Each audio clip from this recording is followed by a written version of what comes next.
I'm Dan Galusha, and welcome to another edition of Dan's Fishing Tales. You know, the ice is going out. In fact, I'll show you photos here.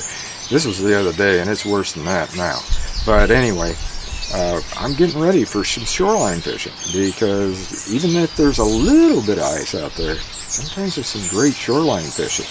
And because you fish right along the edge of that ice. A lot of times I've taken a float and cast out by it and just kind of drifted that along by it. Still using ice jigs, by the way, and one of the ones I definitely recommend is the Custom Jigs and Spoons Wolf Finky. And tip that with, well, waxworm works and also crappie nibbles. You might catch quite a few fish doing that, and you set at different depths. Believe it or not, the fish will be up higher than you think, and sometimes you'll get them up closer to shore. I'm not really going to go all out for bass fishing, but I will try it some, especially with my blades and rattle traps. Those two, I know it sounds strange, cold water net, and target the shores that are to the north and northwest, because those are going to warm quicker. You're also probably going to have most of your ice that's out. And in some cases, the lakes have to be completely gone now. Some of the smaller lakes, anyway. Some of your bigger ones that have got a lot of shade in that, now you're probably still going to have a little bit of ice. But I'm loading up here, and I was going to show you. I've got my B&M, which you've seen. This is the B&M 75 series rod, and I've already got a Roadrunner tied on it, because that's one of the lures. In fact, I'll get this out all the way, and I'll show you without breaking the rod tip. This is one of the lures I'll be using. This, and also one that they call a slab dragger, which is a Team Crappie, also run by Blakemore. But this one right here, I've got a little, on this is a regular Roadrunner head, but on the body I've got a natural 4-inch baits, fat shad, I think. Yeah, I've got a fat shad on this one. It's hard to tell between the T and the fat shad, except that the fat shad is fatter, but it's spelled with a PH too, not an F. I'm going to wreck this thing, yeah, you know that? And another one that I've got with me, I've got two other rods, and these are all B&M rods right now. I'm not really, unless I decide that I'm going to go with my blades and my rattle traps, then I will be using the longer regular casting reels. Otherwise, I'm going with these for crappie and you know, panfish, just your bluegills and crappie, that sort of thing. And like I said, with this finesse tackle, you can pick up some bass too at the same time. And like I said, I've got the 8-foot Russ Bailey, which is one of the ones that B&M has, and another one is the Sam Heaton, and everybody knows I really love that Sam Heaton. It's great for finger jigging, which this time of year that finger jigging really starts taking into hold. And also, if I decide to try like a finesse worm, I'm not going to do much of that, because that, for some reason, that just don't seem to take off. Another thing that you might try, and I've done pretty well with it at this time of the year. I can remember in February, I think I got a photo here, I'll show you. We were hitting some really nice sized crappies. Jim Norquist and I was out together, and it was, you know, the open water, February time, and we were nailing them, and I was doing it with swim baits, and also the it's called Casey's Runner Head, which is put out by Blakemore, and I'd put a body on that, and it was usually the swim bait too. I was using natural 4-inch bait, green shad color. Everybody knows green shad. In fact, when I get a hold with folks at Natural 4-inch Bait, they said you need more green shad. They know what color I'm going to use. There's just something about that color. It just really works great.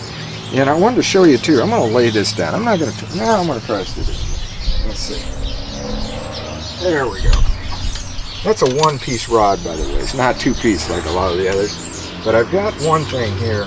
Now this is a wrap that holds spinnerbaits. Great for spinnerbaits, love it. But here's the thing I want to show you. If I can do that, there it is. It's called the Atlas. And I've showed you this before. This is a backpack. And I've got it loaded now, and I didn't before. And in here, I've got, well, I've done it a little different than what you would think, because you'd figure, well, I've got all my edge boxes. Actually, I got my edge boxes in one of the guide series up there. This one I do have one edge, which is my jigs right here, and that's the nice thing about those. You write right on them here, jig heads, you got it. And in here, I've got a whole bunch of wraps. And this is where I've got a lot of my natural forage bait stuff, and also my blitz jigs. The blitz jigs are definitely one of those that you're going to use, and the mad craw, which is a natural forage bait. Over here on the side, I've got some other things. One is right here. This is loaded. I think you can see it. That is loaded with a lot of team crappie stuff, and I'm going to definitely be using this. This is what they call a spin collar. I'm going to be using that because I have not tried that. I've heard a lot of good about it, and it's something I'm definitely going to be trying. And just the little collars themselves, the bodies that go on them, are actually the jig that goes on them. Again, the dragger, I had one right here, I thought, but I don't. That figures. Anyway, the dragger is, well, I'll show you here. Here's one here in the package, right there. That one right there, that thing, that slab dragger, is just excellent for big crappies. And you catch a few smaller ones too, but you want to go for big crappies, this is great. And I've got an article, in fact, coming out in Midwest Outdoors, I think it is, that is going to be about using larger things like the big swim bait I talked about for bass, and which in that photo you see big crappies come on it too. So that's one of the things I got here, this front side. And the nice thing about these, you know how your kind of flops open? These don't do that. There, it comes open like that. That's the only further they're going to have. I've got some hemostats in here. There's also some band-aids if I ever need those. Hopefully I don't, but seems like I've always got somebody that goes with me. Over here I got my scissors. I got a big pair of hemostats. Over in here, this. I've got, in fact, here's the one I was just using. There's that slab collar again. Don't forget those. Those are really good. They're a great little swim bait. And you're going to catch some bass on them too. I've got a whole bunch of fat shad right here. The fat shad, this one, yeah, this one's a fat shad. I've got the fat shad and also some T-shad in there. They're natural forage bait again. Very, very good baits. Soft plastics. There's actually only two companies I use anymore, and that's Natural Forage Bait and Bee Fishing. Bee Fishing for my K-grubs and also the ringworms they have. Those I've used ringworms for years. Back when I fished tournaments, they were really kind of a go-to, and they still are in some cases. But like I said, those are my two companies I go with. Now, it's kind of strange. I've got this all set up like this. I'm actually thinking about taking this and changing it over to my camera bag. And I don't mean my DSLR, I'm talking about my video camera, which you're looking at through right now. This right here. This is the reason why. See how it stands up? You set it down, it does not collapse. It has a waterproof bottom. It's perfect for when I'm ice fishing and carrying my video. Anywhere. I do a shoot and point video.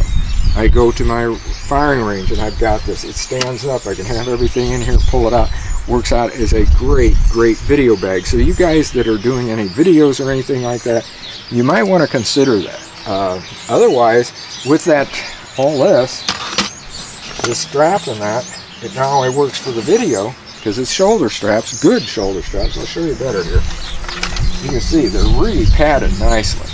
Great, great straps, and it's also got a chest strap here that will go around you. It comes down here. Actually, it's more of a belt strap, and that needs all adjusted, of course, but because I'm not using it for that. But that will work great for carrying it along shores or whatever. And as far as the fishing goes, if you're wanting to put stuff in it, use this as a quick bag more so. It will work like for portaging. Put your stuff into there, throw it over your shoulders, you can carry a canoe, kayak, whatever, and you have this stuff right in there. So it's good that way too. But as I said, shoreline fishermen, man, this thing is made for you.